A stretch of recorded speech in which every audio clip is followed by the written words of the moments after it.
Italian teenager Carlo Acutis has been opened for public veneration in the town of Assisi as ahead of his beatification, which is due to occur there on 6 October. According to a press release from the local diocese, the boy of 15-year-old who died of leukemia in 2006 was found to be fully present but not interrupted. Security was instructed and placed in a glass casket for veneration, where young Carlo retired in the garb of a typical teenager.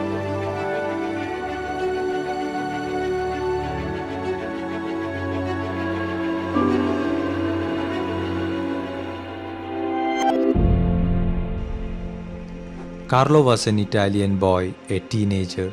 He was born on 1991 in London for his Italian parents.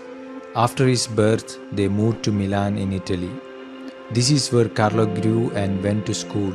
He was an enthusiastic, fun-loving and curious young boy like every other boys. But he was very genius, and also he found deep devotion to Eucharist.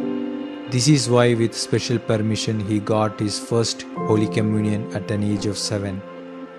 From then he never missed his daily Mass and Rosary prayer. He dedicated more time to be spent in front of the Eucharistic adoration. He was a quick learner, and so he became an expert in computer programming and website development. He loved to travel and visited many pilgrimage places. He catalogued the Eucharistic miracles and collected the photos. With those, he made a website about Eucharistic miracles of the world. Soon after, he was diagnosed with a blood cancer and underwent painful treatments. He offered his sufferings for the Church and the Pope. The medical staffs were moved by his determination and joy even at death.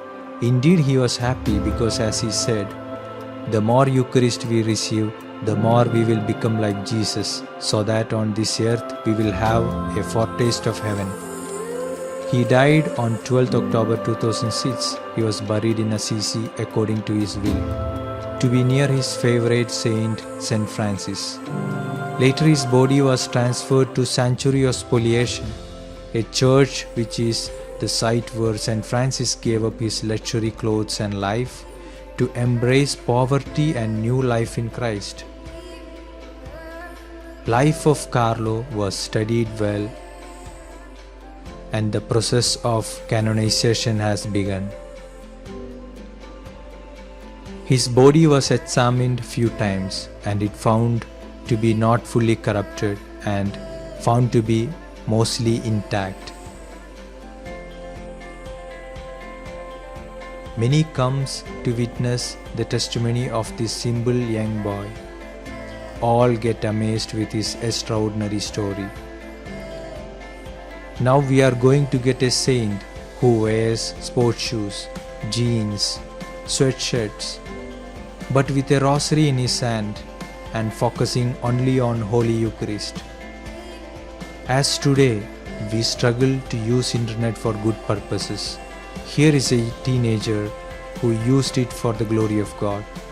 Let's ask his intercession so that we can live and preach gospel using our simple lives. Moreover, the grace to take Eucharist more seriously.